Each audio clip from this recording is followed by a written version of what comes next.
Hey all, welcome back to Exile Wargaming, where today we are back from a long time off to bring you a battle report between the Harlequins and World Eaters. Now, before we get into this, I want to let you know what's been going on kind of behind the scenes. I really apologize to each and every one of you. I know I was trying my best to get out weekly content, but sometimes life just throws you a couple curveballs and you may have to make a career change. And anytime that happens, it tends to take up a little bit more time and effort than you originally planned. So, over the past couple months, I had not really been able to get a lot of games in, let alone make any videos. So I do want to thank you all for staying patient. I want to thank every member of the Discord, anyone watching these videos for kind of sticking with me. I promise I will try to get up much more content. I don't know if I'm going to be able to stick to the weekly approach, but I'm going to absolutely do the best that I can with the games that I can set up. I still have a solid group of guys that I play with pretty regularly, so you may see some repeat armies on the channel, but I'm going to try to get some of the new stuff in as well.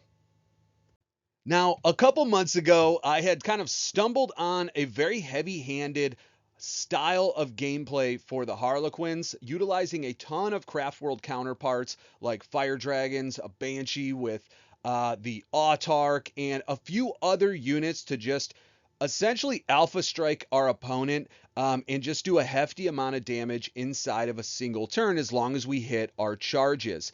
But that is really kind of far away from the way that I see this game and the way that I enjoy this game most. So what we're going to see kind of moving forward is that difference in approach. I would like to move away from trying to make Eldari and Harlequins work together and just focus on the things that I enjoy, which is figuring out a way to make actual Harlequins as close to monoquins as we can work. And if we can win, great. If we don't, but we have some really great games, I feel much better off there. So what you're going to see moving forward is a different style of approach and gameplay. And if you love Eldari or that heavy-handed style, I think it's absolutely wonderful, but it may just not be for me.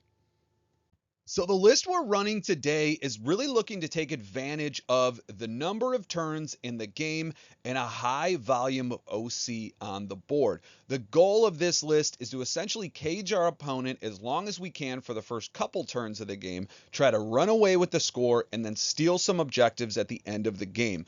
I love this style of play because it does not always rely on making an abundance of charge rolls inside of a single turn. It doesn't rely on us killing a ton of our opponent's units. It really just allows us to play the game we see best and just continually throw units onto objectives. As long as we're making a couple smart decisions throughout the game, it can allow us to run away with the score, especially in a few very specific matchups. So we are looking to utilize a ton of move blocks and resources. We're going to be throwing away units through the course of each and every game. And if we walk away, the victor in damage, then that's just kind of the cherry on top rather than anything else. So what we're bringing today should reflect that. We have 3 Troop Masters, 1 with Chegarax Coil, and a Solitaire. We have an 11-man unit of troops attached to the Troop Master with Coil, 5 units of 5 troops, 5 Star Weavers,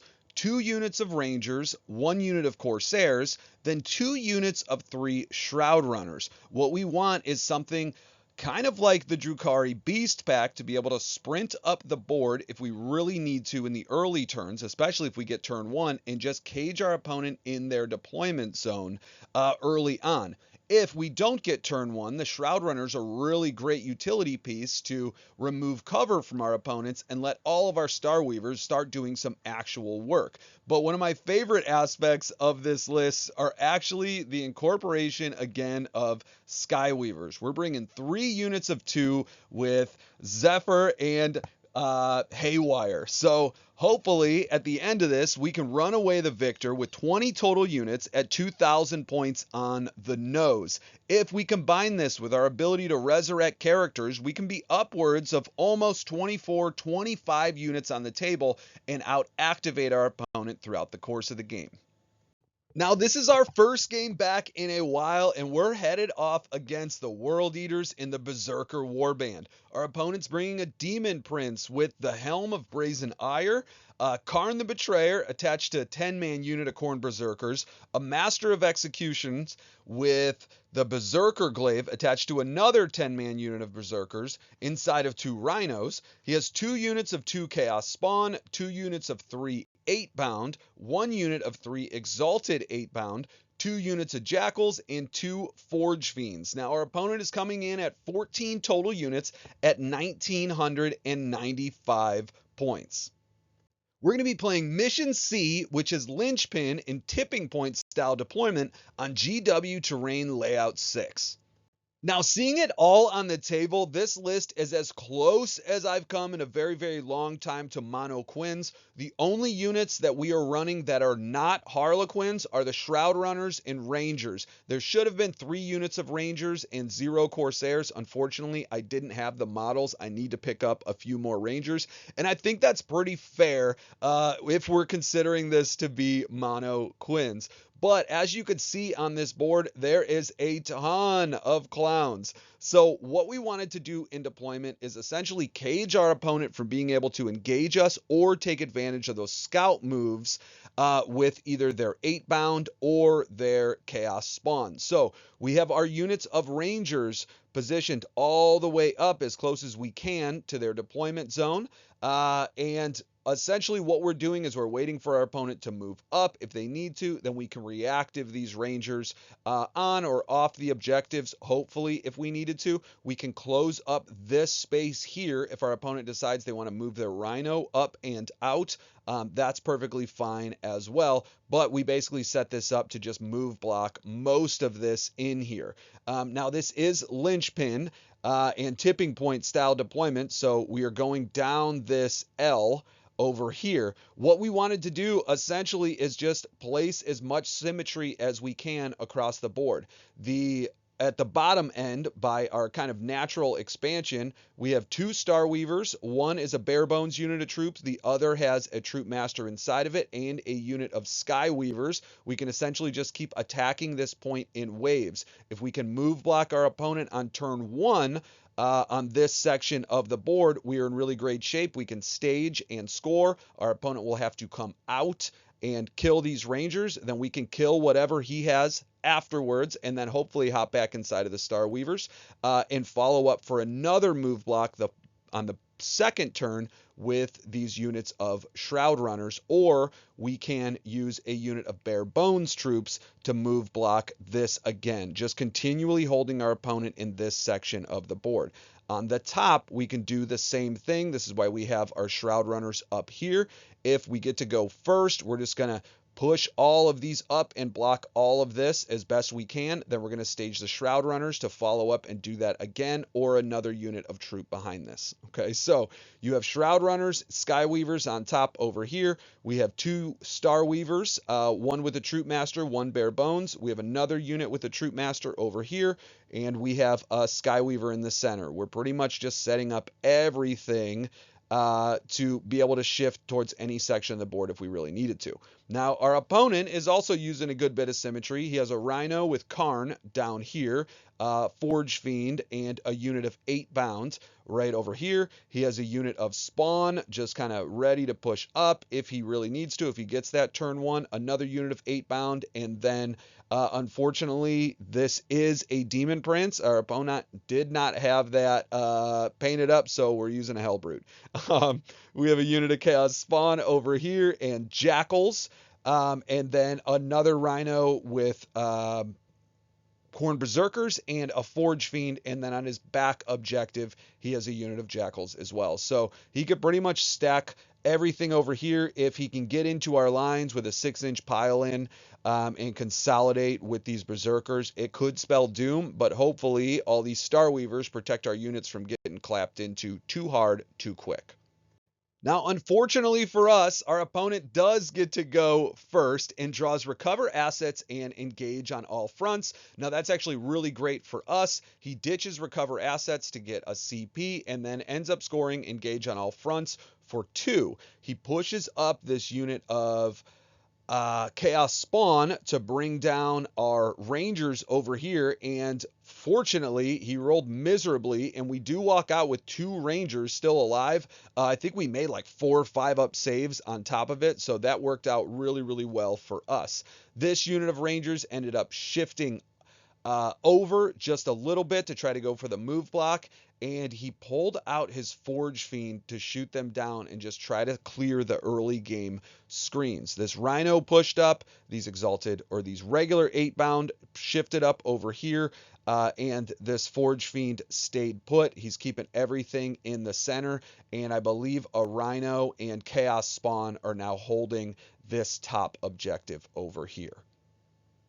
In our turn 1, we draw engage on all fronts, call the horde, get rid of it, and then marked for death. Now, we are not going to be able to get marked for death, and that's perfectly fine because we want to stock up on CP, but we are going to get engage on all fronts for 4 points. So essentially what we do is push up everything that we can. These Shroud Runners come onto this objective with 6 OC, so we are going to contest this from our opponent next turn, and we're keeping our opponent from disembarking their Berserkers and moving into our lines over here. Now, we did end up shifting our big Harlequin brick all the way back here. We're going to 1-inch this wall, and we're going to hold it with a Troop Master in the Star Weaver as well, and then we have another Star Weaver in the middle. We push both of our Sky Weavers to the center and the Solitaire to kind of back him up if he wants to move in with something like the 8-bound, and we want to try to put some shots into this Forge Fiend over here. Everything else on this side gets within range to shoot down the Forge Fiend as well. We do bring it down to just 1 wound remaining.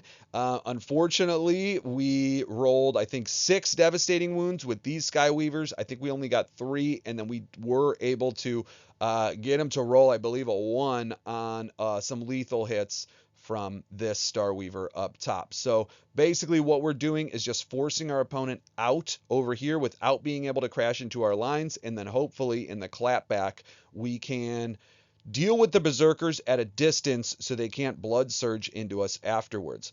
Down low, we ended up falling back with our unit of Rangers over here. The 2 that were remaining, they're going to come block this section of the board, and then the Shroud Runners pushed up. I do not believe that we shot them. I think they advanced to just keep holding this angle, so he has nowhere to put these Berserkers because he's going to have to put them back here. Otherwise, we pushed out these Sky Weavers down low here. We got a unit of Harlequin troops out. This is a bare bones unit to deal with these Chaos Spawn, and we were able to bring them down with fusion pistols, and the other Star Weaver is going to stay put right back here. So we are going to score 4 on engage on all fronts. We are just move blocking our opponent and denying them any points. Should be handing them a 3 in primary going into their turn 2.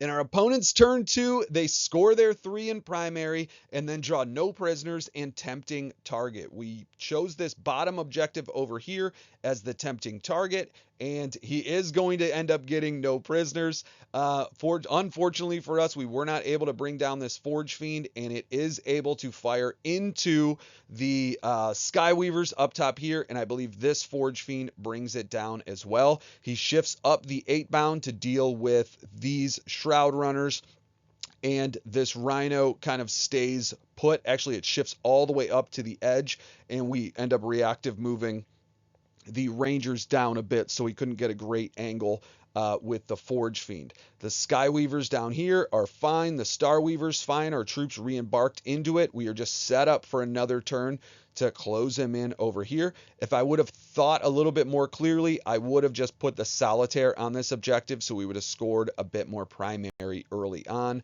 Unfortunately, I put him behind the Sky Weavers like an absolute fool.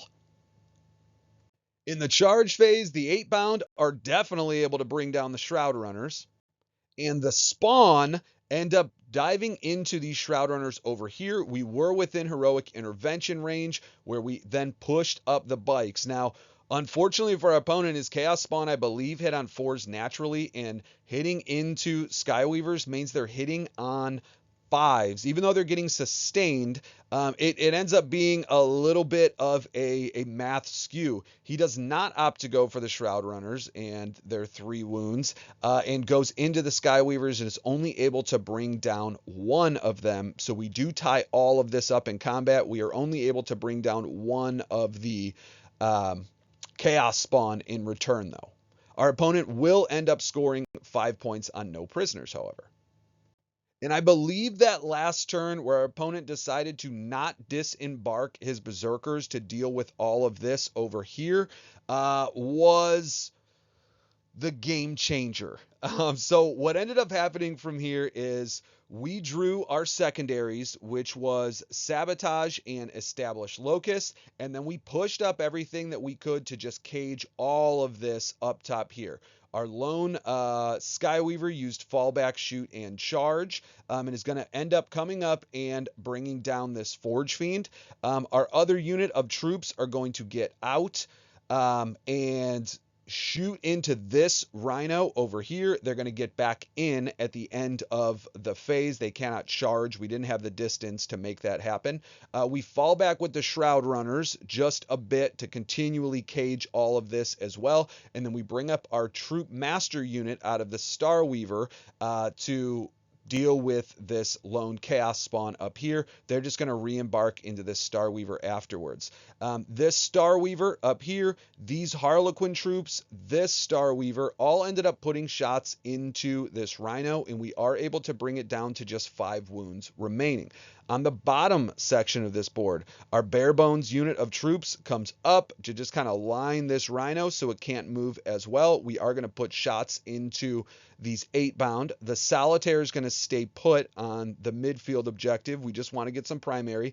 And the Skyweavers that were down here are going to push up and put some shots into I believe these 8-bound as well. So one of these guys I think went into 8-bound and another went into this Rhino. I think the Rhino is brought down to like maybe 5 wounds remaining.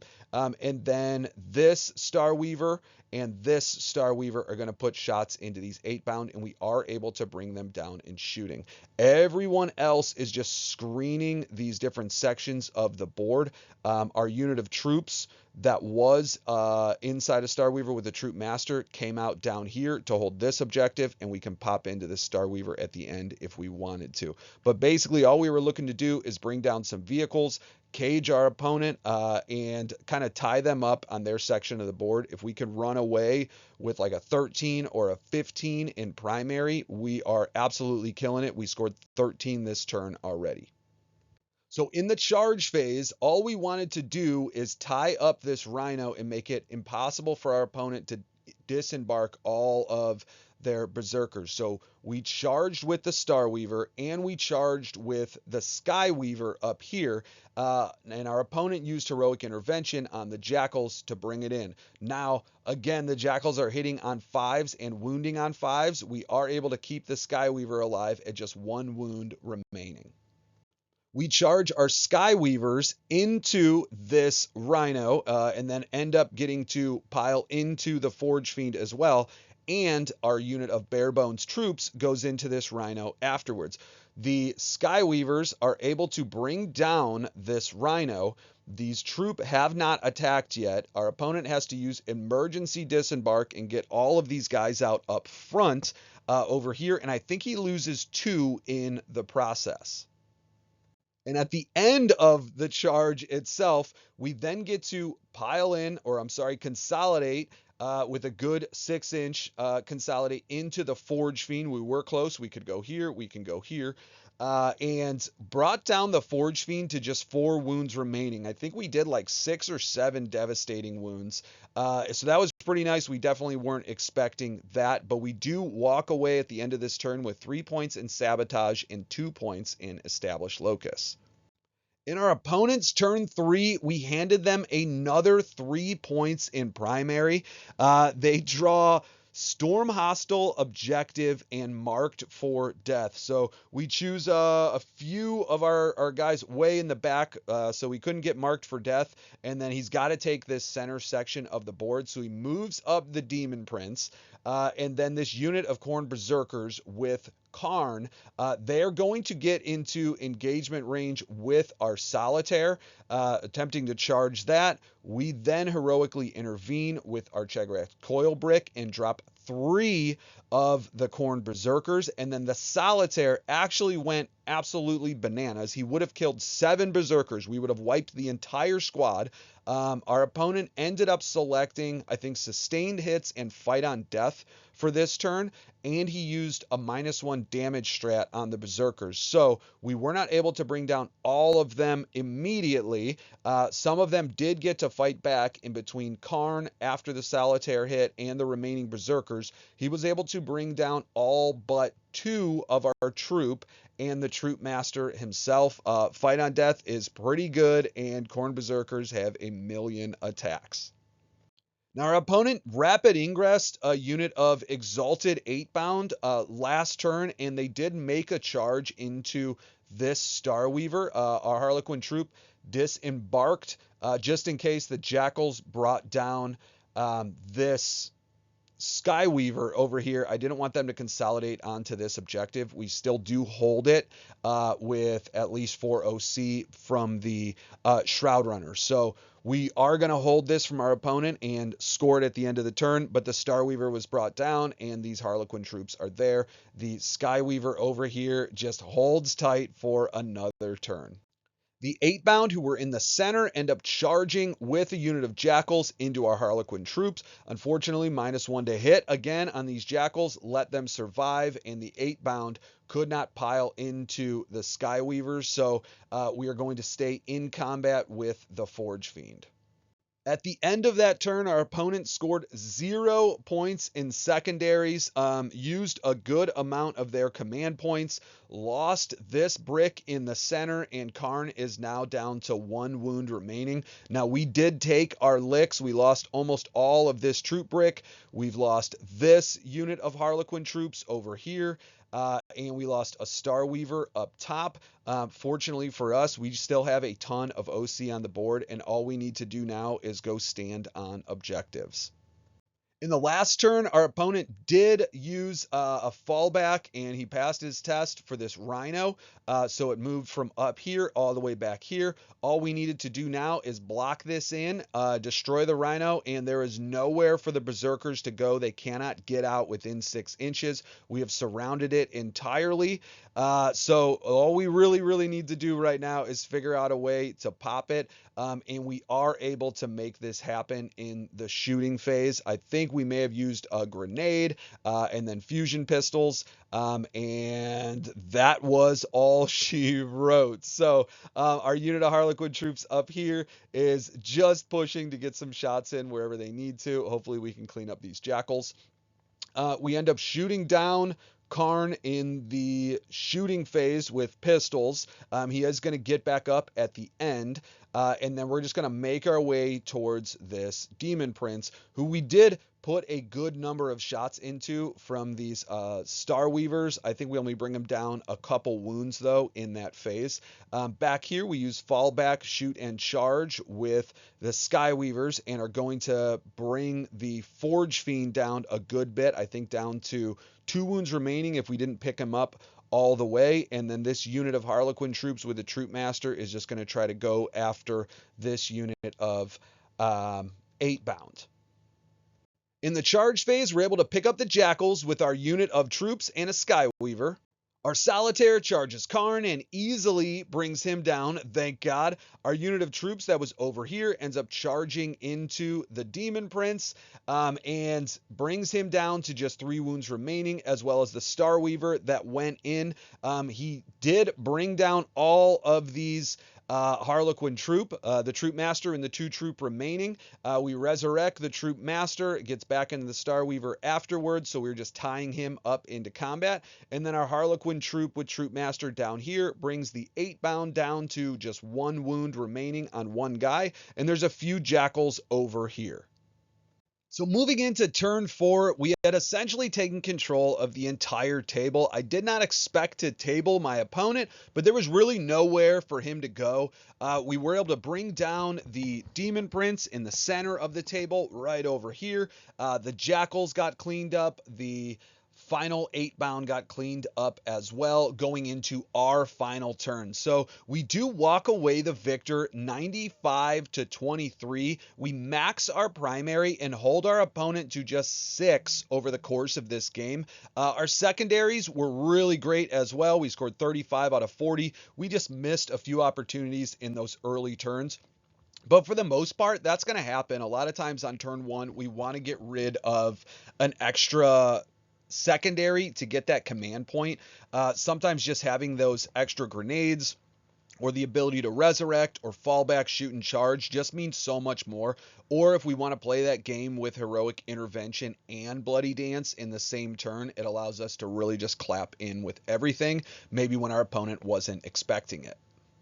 So overall, this was a incredible game, especially the first with this style of list, not bringing any units that do much of anything at all. This is just a ton of trash and units that just take up space on the board. This is my preferred play style, as stupid as it sounds.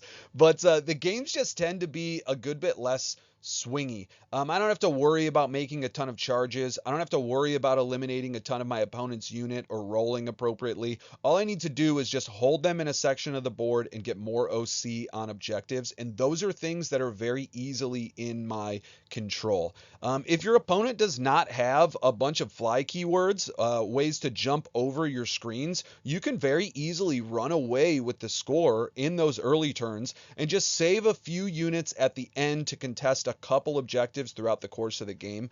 To start off this game, we were at almost 30 points in primary to our opponent's 6. Even if he clawed his way back and got onto some objectives and killed a bunch of our units, because he didn't have a ton of OC, if we would have just held him down to a couple 8s for these turns, there's no way he would have caught up over the course of this game. So even if most of this died because we took such a big advantage early on in the game, I think we could have still walked away the victor, even in a really close matchup. And then it's just about getting yourself into position to score as many secondaries as you can.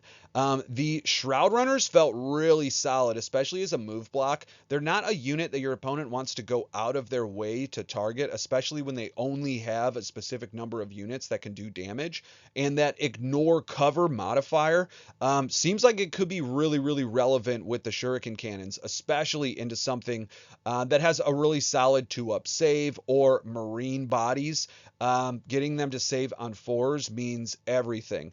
I did feel like we had kind of an unfair advantage throughout the course of this game with our opponent not having a bunch of multi-phase damage. We got rid of the Forge Fiend on the top pretty quickly, and that meant that our Star Weavers could just activation lock our opponent.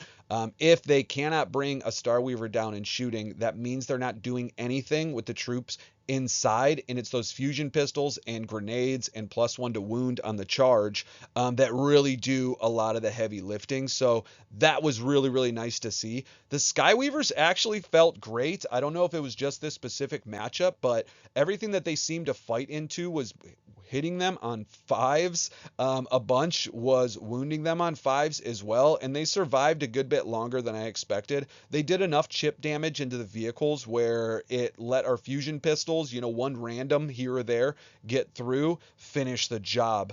I may want another lone op, like a Death Jester, even if he doesn't have Murderer's Jest, just to hold objectives early on in the open, especially if we're going to be putting out a bunch of move blocks. If this was against something like Imperial Guard or whatever it may be, that is going to be able to get a really good amount of sight lines out there to eliminate our screens, that guy just feels like, he's stealing an extra probably 10 points throughout the game. So we may want to swap one of those units of Skyweavers, as great as they were, for something like a Death Jester. The damage did feel real swingy into the tough targets. I got pretty fortunate with a few fusion pistol shots early on something like a Rhino, and specifically into the Demon Prince later on. but the lethal hits from the shuriken cannons were great, and the fusion pistols did feel incredible into elite infantry, as they always do. I really think that that's their sweet spot. I definitely didn't expect to table our opponent. I think hesitating to disembark those berserkers on his turn 2 on his natural expansion cost him the game. I don't know what else he could have done there. If he did expose the berserkers, that's fine. We would have been able to just, let's say he brought out the berserkers and was able to attack our Skyweaver and our Starweavers. Then we could have very reasonably charged that entire unit with the Chegarex coil brick, and just kind of dogpiled it everywhere else with the other troop master that was up top as well. And I don't think he runs out of that combat, especially if he didn't have the CP for -1 damage at that point. So I don't know if it swings too much up there, but it definitely would have given him a much better fighting chance. I'd imagine that this game plan, though, should work pretty well against a lot of the non-fly vehicle spam lists, things like Black Templars or Custodes, Vanilla Marines, like Ultramarines Gladius. Not entirely sure how it would deal with something like Space Wolves, but it does seem like they're pretty chunky and down to earth. Sisters, if they're using a ton of rhinos and everything that comes with it, maybe move blocked a little bit more for a turn extra than they were hoping, and something like, Chaos Space Marines. I think Warp Talons may be kind of a nightmare for us, if they're playing around the solitaire, or if something like that. But armies generally that play an honest game of Warhammer, I think this approach has a really great matchup into. I'd love to try it against something like Grey Knights or Death Watch, something that can kind of pick itself up on and off the board pretty regularly. Something else I enjoyed about this list is there is a very high volume of wounds. In my double brick list with the Banshees and everything else that came with that, and Fire Dragons, I think we only had somewhere like maybe 60 to 70 wounds total across that. This list has like 133. Most of them have invulnerable saves, and it could be swingy, on those 4 pluses. So just being able to keep some units on the board felt incredible. But I hope you enjoyed. I can't imagine a better way to bring the Quins back to the channel than just kind of a dominating victory. I'm sorry to my opponent, but I had such a great time playing this game, getting back into the swing of things, and most importantly, making this video. I know it's a little bit rushed. It's not my best. I'm a little bit out of practice, but I really, really do appreciate you all. Please like, share, subscribe. Thanks again, and I'll see you all in the next video.